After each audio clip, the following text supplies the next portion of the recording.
لبيك اللهم لبيك لبيك لا شريك لك لبيك إن الحمد والنعمة لك والملك لا شريك لك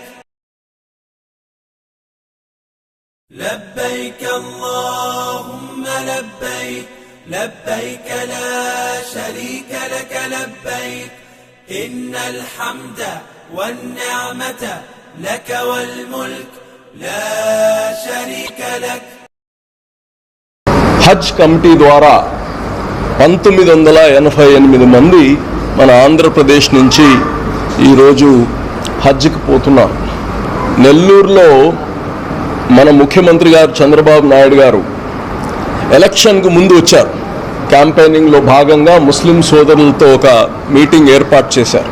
హజ్కి పోయే వాళ్ళకి 1 లక్ష రూపాయలు సబ్సిడీ ఇస్తే బాగుంటుంది సార్, మీరు అనౌన్స్ చేయండి, మనకు అయ్యే ఖర్చులో ఇది చాలా ఎక్కువ ఏం కాదు, ఒక పుణ్యకార్యం కోసం పోతున్నారు కాబట్టి దీన్ని తప్పనిసరిగా చేయాలంటే అక్కడే అనౌన్స్ చేశారు ఆ రోజు చంద్రబాబు నాయుడు గారు.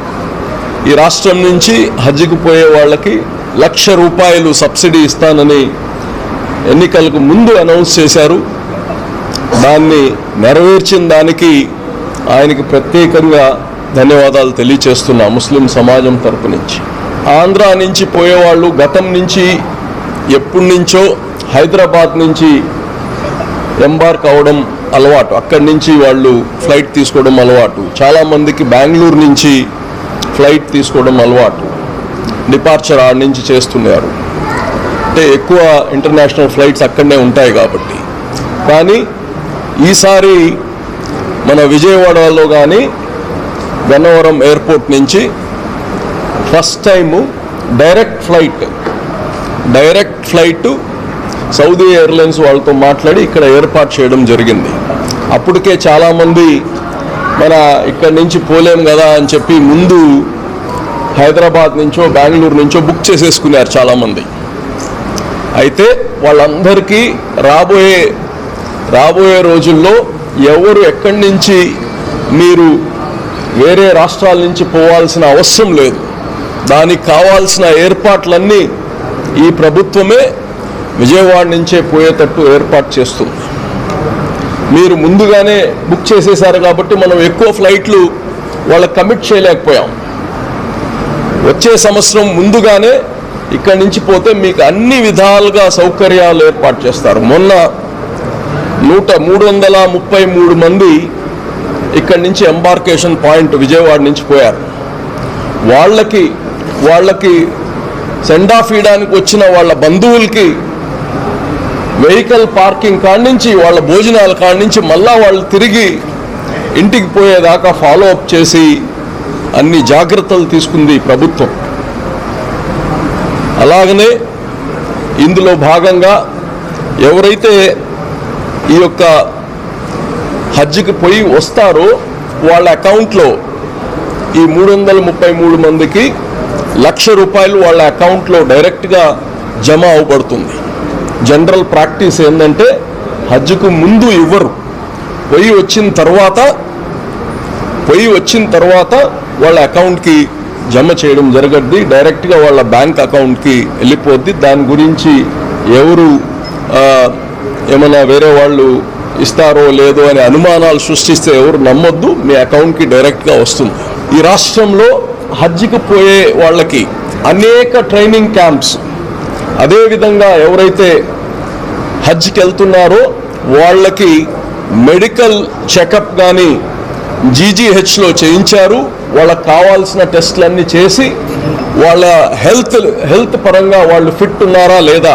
చాలామంది ఇది ఒక్కసారి పోయి ఎట్లా ఉన్నా అక్కడ పోతే ఇక్కడి నుంచి వెళ్ళిపోతే బాగుంటుంది, ఎంత ఆరోగ్యం బాగాలేకపోయినా అక్కడ చేసుకుందాము, హజ్ చేసుకుందాము, ఏమైతే అవద్ది అనుకుంటారు. కానీ ఆరోగ్యం వాళ్ళకి సహకరించని వాళ్ళు ఉంటే వాళ్ళని పోయి చేయాలని కానీ రూల్ ఏం లేదు. కాబట్టి ఎవరైతే ఆరోగ్యం సహకరించదో వాళ్ళకు కానీ నచ్చ చెప్పి మీరు మీ హెల్త్ సహకరించదు అక్కడ పోయి చేయడానికి కానీ చెప్పిన దాఖలాలు ఉన్నాయి రాష్ట్రంలో. అంటే వీఆర్ టేకింగ్ కేర్. పోయేవాళ్ళు మంచిగా పోయి తిరిగి అక్కడ భగవంతుడి దగ్గర ప్రార్థనలు చేసి మళ్ళా వెనక్కి రావాలనే ఒక ఆలోచనతో ఇవన్నీ చేశాము. మరి అదే కాకుండా ఈరోజు రాష్ట్రం మన యొక్క హజ్ కమిటీ నుంచి వాళ్ళకి క్యారీ బ్యాగు, అలాగనే ఇక్కడ మన నూరుల్ హుదా నుంచి వాళ్ళకి బేసిక్ ఫస్ట్ ఎయిడ్ కిట్, ఏదైతే బేసిక్ మెడిసిన్స్ ఉంటాయో అవన్నీ కానీ ఇక్కడ నుంచి ఏర్పాటు చేస్తున్నాము. అదే కాదు, ప్రతి 150 హాజీస్కి ప్రతి 150 మందికి ఒక వాలంటీర్ని పంపిస్తున్నాము ఈ రాష్ట్రం నుంచి, హజ్ ఇన్స్పెక్టర్స్. ఒక 150 మందికి ఒక వ్యక్తిని పంపించడం జరుగుతూ ఉంది. అలాగా 13 మందిని మన గవర్నమెంట్ వాలంటీర్స్గా పంపుతుంది. ఎవరికైతే ఈ యొక్క మెడికేషన్లో కొద్దిగా అనుభవం ఉందో వాళ్ళందరినీ పంపిస్తుంది. సో నేను ఒకటే చెప్పదలుచుకుంటున్నా, రాబోయే రోజుల్లో నెక్స్ట్ ఇయర్కి అందరూ ఎంబార్కేషన్ పాయింట్ విజయవాడ నుంచి ప్రజలందరూ కానీ చేసుకుంటే ఇంకా బాగా ఏర్పాట్లు చేసి మీ యొక్క హజ్ని సక్సెస్ఫుల్గా మీరు చేసుకొని రావాలని ఈ యొక్క ప్రభుత్వం, ప్రత్యేకంగా వక్ఫ్ బోర్డ్ చైర్మన్గా నేను మీ అందరికీ శుభాకాంక్షలు తెలియచేస్తున్నా. మరి నెల్లూరు నుంచి 163 మంది ఇక్కడి నుంచి మహిళలు పురుషులు కలిసి ఇక్కడి నుంచి పోతున్నారు. వాళ్ళందరికీ కానీ ప్రత్యేక నేను అభినందనలు తెలియచేస్తూ సెలవు